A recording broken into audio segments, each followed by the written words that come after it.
Assalamualaikum warahmatullahi wabarakatuh. Hai. Di sini kami dari kelompok Salman dan Yadi dari kelas 11 TKJ 2, kami akan meresensikan buku biografi yang ditulis langsung oleh Presiden ketiga kita yaitu Bapak B.J. Habibie yang berjudul Habibie dan Ainun, yang diterbitkan oleh PT THC Mandiri dengan tahun terbit November 2010. Penulis dari buku ini yaitu Baharudin Yusuf Habibie dengan kategori biografi, dengan tebal buku yaitu 323 halaman. Buku ini berisi kisah-kisah dan pengungkapan rasa cinta terdalam dari sang profesor kepada almarhumah istrinya yakni Hajah Hasri Ainun Habibie binti R. Muhammad Bestari yang wafat pada tanggal 23 Mei 2010 lalu.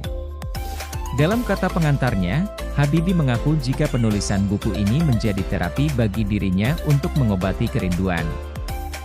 Rasa tiba-tiba kehilangan dari seseorang yang telah menemani dan berada dalam kehidupannya selama 48 tahun 10 hari, baik dalam berbagi derita maupun bahagia. Walaupun ia sudah ikhlas tetapi ia tidak bisa membohongi dirinya bahwa ia masih terpukul pasca ditinggalkan sang istri tercinta. Bahkan menurutnya antara dirinya dan Ainun adalah dua raga tetapi hanya satu jiwa. Buku ini sendiri baru diluncurkan pada tanggal 30 November 2010 lalu di Jakarta. Menceritakan berbagai kisah cinta menarik antara Pak Habibie dan Ibu Ainun. Mulai dari perjumpaan keduanya yang menjadi awal segalanya, keseharian dalam mengarungi bahtera rumah tangga hingga kejadian memilukan tatkala sang takdir ilahi memisahkan keduanya. Selain itu, para pembaca juga akan menemukan beberapa untayan doa dan puisi cinta yang pernah ditulis keduanya. Tak berlebihan jika Habibie mengatakan saat dirinya menulis buku ini tiap halamannya penuh dengan tetesan air mata. Menurutnya kehadiran Ainun yang telah mendampinginya selama ini, telah menjadi api yang selalu membakar energi semangat dan jiwanya dalam menjalani hidup. Sekaligus laksana air yang selalu menyiram dan meredakan gejolak jiwanya hingga kembali tenang. Sejak sang permaisuri menghembuskan nafas terakhirnya di Rumah Sakit Ludwig Maximilian University, LMU, München, Jerman, Habibie masih merasa jika Ainun tetap berada di sisinya. Setiap ia keluar dari ruang kerjanya, tiba-tiba ia merasa berada pada sebuah dimensi ruang dan waktu yang lain. Sebuah dimensi di mana Ainun belum berpisah ke alam barzah. Wajah sang istri seperti melekat di setiap sudut matanya, hadir dimanapun Habibie berada. Oleh karena itu, menurutnya hadirnya buku ini telah menutupi kekosongan jiwanya dari hari ke hari, bulan ke bulan mengikuti perjalanan sang waktu. Buku ini terdiri dari 37 bab. Masing-masing babnya mengandung hikmah tentang kehidupan dari sang profesor.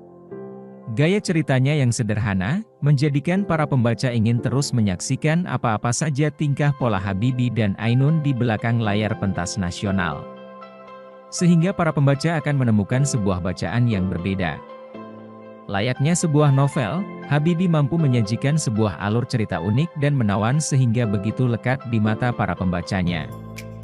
Seperti perjuangan Habibie muda saat mengungkapkan perasaan cintanya kepada Ainun, cerita di balik pendirian Ikatan Cendekiawan Muslim se-Indonesia, ICMI, di balik layar pemunculan dan terbang perdana pesawat buatan anak bangsa N250 Gatotkaca. Hingga suasana duka kepergian sang istri tercinta serta beragam kisah lainnya yang rugi jika terlewatkan. Dalam buku ini dikisahkan bagaimana Pak Habibie tertarik pada Bu Ainun, kisah pacaran mereka yang singkat dan berujung pada pernikahan. Selanjutnya kita dapat mengetahui episode kisah hidup Pak Habibie, yang tentunya dalam setiap tahapan kehidupannya tak lepas dari peranan Bu Ainun, mulai dari pasangan baru dengan gaji yang pas-pasan di Jerman. Namun kesulitan-kesulitan di awal pernikahan mereka membuat mereka bertambah saling memahami, menghadapi kehidupan yang keras. Bu Ainun tak mengeluh, bahkan senantiasa menyambut Pak Habibie dengan pandangan dan senyuman yang menenteramkan. Dan berkali-kali Pak Habibie menyebutkan dalam buku ini bahwa pandangan dan senyuman Bu Ainun senantiasa membuatnya terpukau dan dirindukannya. Ketika Pak Habibie mengalami masalah dalam penyelesaian doktoralnya dan merasa kerja kerasnya sia-sia, namun Bu Ainun memberikan motivasi dan saran untuk menyelesaikan masalahnya. Atas saran dari Ibu Ainun inilah, masalah pun dapat terpecahkan. Pak Habibie merasa Bu Ainun adalah ilham untuknya, oleh karena itu anak pertama mereka diberi nama Ilham. Di sini, kami sangat salut sekali dengan kecerdasan Bu Ainun yang memahami persoalan yang menimpa suaminya dan dapat memberikan solusi.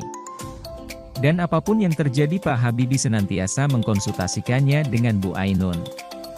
Juga pernyataan Pak Habibie karena Ainunlah sesuatu yang tidak mungkin ia lakukan jika Ainun merasa mungkin untuk dilakukan maka Pak Habibie akan yakin dapat membuat sesuatu yang tidak mungkin itu menjadi mungkin. Ketika anak kedua lahir, maka kebutuhan semakin besar Bu Ainun memutuskan untuk bekerja menjadi dokter anak, atas dukungan Pak Habibie, akan tetapi akhirnya harus melepaskan pekerjaannya karena anaknya sakit dan merasa bersalah tidak dapat merawat anaknya.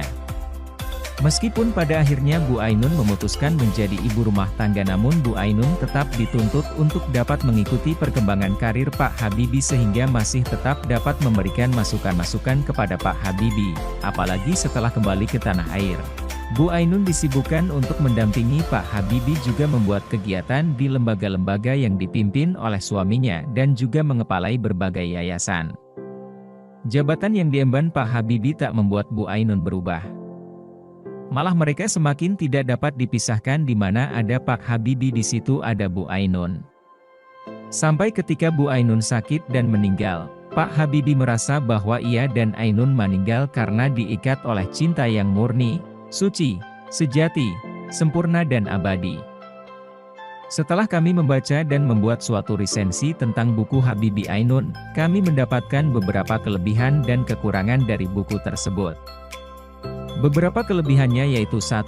Saat merasa buku ini sangat mencerminkan sang penulis, yaitu Pak Bacarudin Jusuf Habibie. Kedua, bukan cinta melulu. Ketiga, mau atau tidak mau, rasa nasionalisme kami tergugah saat membaca buku ini. Adapun kekurangan yang dirasakan diantaranya 1, karena buku ini sangat menggambarkan Pak Habibie yang sedang bercerita, kalimat-kalimat dalam paragraf-paragraf yang ada dalam buku ini sering terasa membingungkan dan tidak wajar. Kedua, sungguh kami sayangkan buku yang begitu istimewa ini tidak disempurnakan dengan kehadiran seorang editor. Ketiga, cerita cinta masih kurang. Keempat, kurang foto. Saran kami terhadap buku ini adalah, gunakanlah editor agar pembaca tidak mudah bingung. Dan bagi Anda yang menyukai buku tentang cinta buku ini masih kurang cocok untuk Anda. Perlu kehadiran gambar atau foto untuk lebih menarik lagi. Nah itulah resensi dari buku berjudul Habibie dan Ainun yang bisa kami sampaikan. Sekian, wassalamualaikum warahmatullahi wabarakatuh.